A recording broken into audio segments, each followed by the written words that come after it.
because I was depressed all the time. Like, I felt like shit being like a 16, 17-year-old thrown into this situation, and it wasn't exciting. It was just like uncomfortable.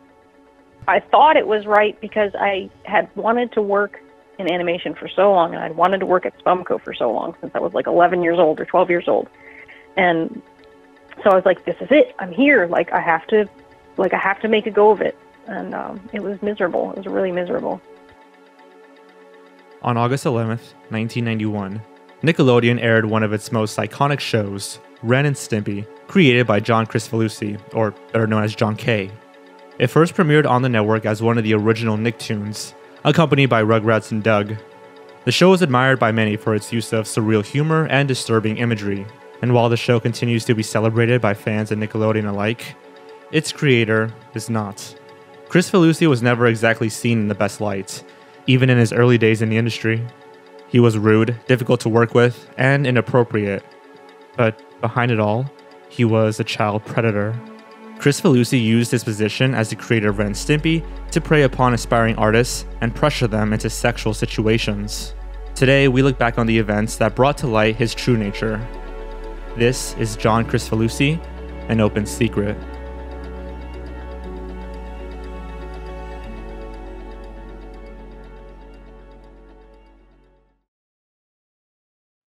There are 3 well-known facts in the animation industry. The Simpsons will never end, a new version of Batman will come out every other year, and working with John Kricfalusi is a nightmare.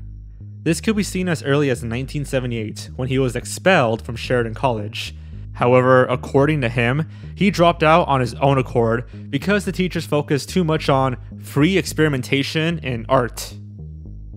During his early career, he worked for Filmation, Hanna-Barbera, and Deke Entertainment, leaving him with a deep-seated hatred for this style of cartoon animation, which led to the creation of Ren and Stimpy. The show became one of Nickelodeon's most successful programs, and would continue for many seasons. However, halfway through, Kricfalusi would be fired from his own show. While his relationship with Nickelodeon started off cordial, Kricfalusi would eventually push the limits of what he could get away with, in terms of tone and dark humor, as well as continuously missing deadlines that were set in stone by executives. The main problem has been with production. We aren't getting new episodes, so it isn't even a content problem. We are a network, we have a big audience for the show, and we need to get episodes on the air. After his termination, he would go on to create other projects that were ultimately cancelled due to its crude and inappropriate humor, such as The Ripping Friends and Ren and Stimpy Adult Party Cartoon. Kricfalusi had an inflated ego, using his self-taught skills and refined opinions on animation to showcase that he was better than everyone else in the industry. He quickly garnered a reputation for being an immense pain in the ass to be around. He would frequently bash other animated properties that were currently airing as well, such as when he anonymously attacked Animaniacs in a magazine article, despite never actually watching the show, or when he called the American anime art style seen in Ben 10 and Avatar as gay. This was all on top of his incredibly hateful, cynical, and misogynistic nature that could be seen in the day-to-day work environment.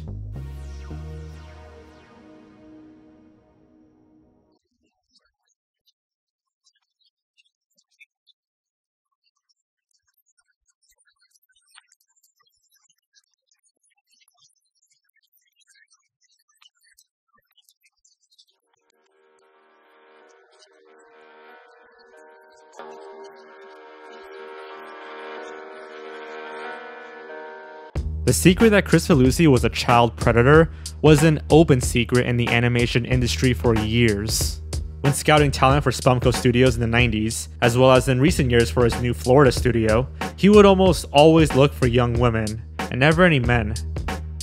He would go out of his way to show his fellow animators photos of underage girls performing oral sex on him, asking them what they think of it, almost as if he knew this was wrong and was trying to get a rise out of them.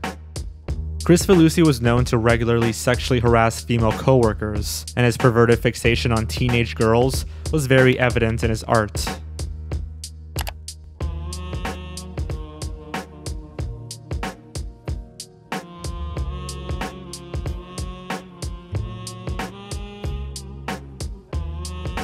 Reports have come out that Kricfalusi had stashes of child pornography saved on his computer, with specific images depicting underage girls with fearful expressions, possibly taken by Kricfalusi himself.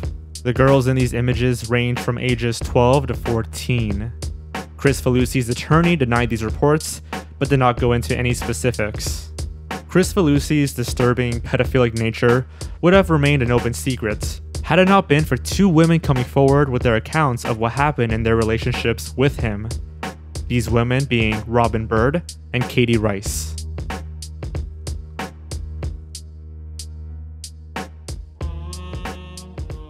He pursued women all the time. He was always pursuing underage girls.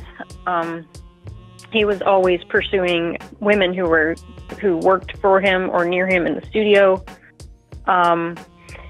But Katie and I were the ones that he was the most dogged about. He just, we were like the ones that got away, and he just would not let it go for the longest time. In 1994, 13-year-old Robin Bird sent Kricfalusi a video of herself talking about her dreams of working in animation.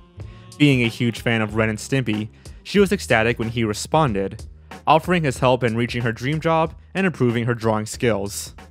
He eventually flew her out to Los Angeles to show her his animation studio. During this trip, he would sexually assault her. Before her senior year of high school, she flew out once more to be his intern and his 16-year-old girlfriend. This became well known around the industry and was outright stated by his attorney in the response to the allegations. After she graduated, she was hired to work full-time in the studio. Whenever our producer Tony Mora first started his internship at Spumco, he asked himself, "Who's that little girl?" when he would see Bird around the office. And as wrong as it was, the relationship between Bird and Kricfalusi seemed to be accepted around the studio, or rather people just simply looked the other way. Kricfalusi created an atmosphere at Spumco where taking offense to him having a 16-year-old girlfriend was, in and of itself, offensive. No one, I briefly broke up with him for like 4 months during that time, but it wasn't because of that even. I was just tired of his shit, like, as a human being.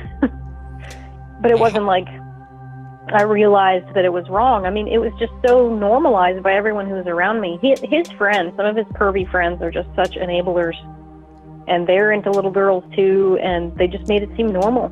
They just made it seem like, oh, it's John and his little girlfriend. They're all pervy, and they were, his enablers. They especially would, convince me to stay with him and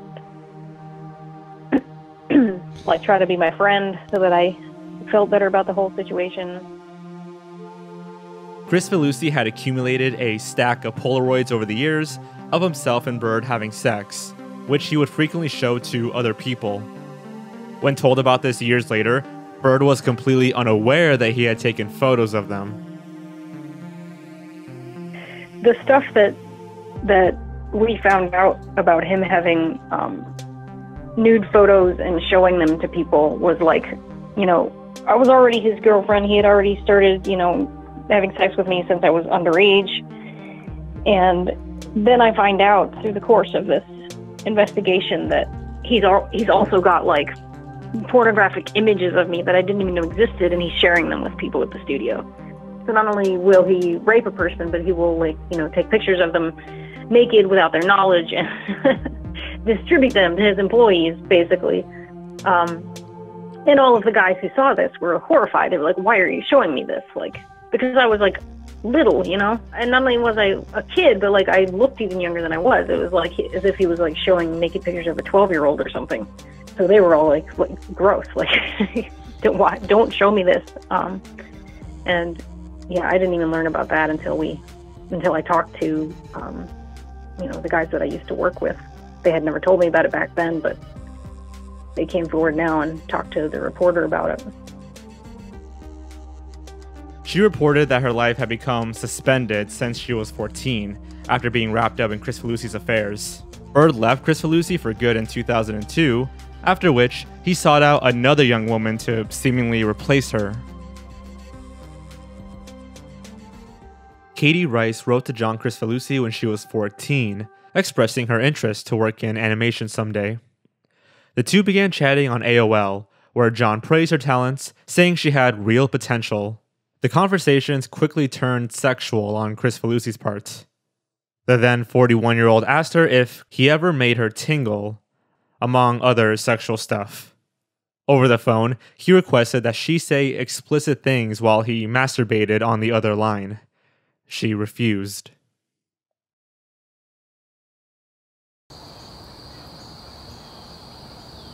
In 1997, Kricfalusi abruptly stopped talking to her, lining up to when he had just gone together with Bird. Eventually, Rice began working at Spumco, and right as Bird had left Kricfalusi, he began focusing all of his attention on her, pressuring her to get involved with him romantically. Kricfalusi would tell her that he was jealous of the boys she liked back in high school. Eventually, she began working in his home office, where the sexual harassment got worse and worse. He would wait for her in his living room completely naked, walk around with his dick hanging out, and even tell her friends that he would rape her someday. Rice's reasoning for not leaving sooner was that she had suffered from low self-esteem, and Kricfalusi preyed upon her at a very formative age. He had told her that she was special, which really affected her. She ended up leaving his production company after 2 incidents that happened relatively close to each other. The first being Kricfalusi's rape comment, which his attorney states was a joke, and the discovery of child porn on his computer. Hi! Hey, this is Katie Rice. She is one of the young artists I was telling you about who sought me out because she grew up watching Ren and Stimpy, right? Mm-hmm. So, Ren and Stimpy has a lot of specialists on it. Like we have people who draw manly, we have people who draw sensitive, we have people who draw sexy girls. Katie is the princess of sexy girl artists. Now I gotta tell you a little history because all through the 80s, when I was working at Hanna-Barbera and Filmation and all these studios, I always wanted to draw sexy girls into the cartoons. But since the networks were all run by dykes, they wouldn't let you because they thought it was offensive to women to draw girls cute, like Katie here. So it frustrated me and all the other artists that like to draw sexy girls. On March 29th, 2018, Robin Bird and Katie Rice came forward with their stories, which were published by BuzzFeed News, bringing John Kricfalusi's crimes into the spotlight. The animation industry's open secret was no longer a secret. Upon the publication of the story, Cartoon Network and Adult Swim both said that they were not aware of any sexual harassment claims against Kricfalusi, but did not plan to work with him again in the future. Nickelodeon declined the comment, but removed Kricfalusi's portrait from the wall of creators the very next day. The same was done with Dan Schneider. Colleagues of Kricfalusi, such as Tony Mora and Gabe Swar, were regretful upon being interviewed. While they had mixed feelings about the artist, they wished they had done more during the events, as they were aware of the misconduct at play. Bird and Rice, however, have zero mixed feelings regarding Kricfalusi. Bird stated, quote, "He ruined a good bit of my childhood and my early adulthood, gave me PTSD, and forced me to change careers, putting my life 10 years or more behind. He is an abuser in the way that he will pull you into a relationship with him and tell you who to be and what he wants from you. Everybody needs to know about it." In a similar vein, Rice said, "I became a better artist by working for him. I'm not grateful for it. I wish I hadn't. I wish I were a worse artist now and I didn't have all this bullshit to deal with." Following the publication, Kricfalusi came forward with an 11-page public apology, an apology which he was advised not to publish, and for good reason. In this apology, Kricfalusi denies some parts of the publication, saying that there are general truths in there, but they are greatly exaggerated. He then spends 6 pages detailing the good times that he had with Bird and Rice, and then attempting to deflect blame by saying he was recently diagnosed with bipolar disorder and ADHD, using that as an excuse for why he was unable to keep his impulses in check. He then laments that his new studio and series won't be able to happen because of the articles being published. Obviously, there was a backlash, almost immediately, with Bird calling it a non-apology and a big pile of manipulative crap. She then followed up on Twitter with a detailing of a traumatic experience she had at the age of 18, where she had an abortion while carrying Kricfalusi's child. His apology also triggered a backlash from those actually suffering with bipolar disorder and ADHD, stating that his comments perpetuated the stigma that those with mental illnesses are dangerous with uncontrollable urges. He was also blasted for using birds and Rice's artwork in his Good Times section.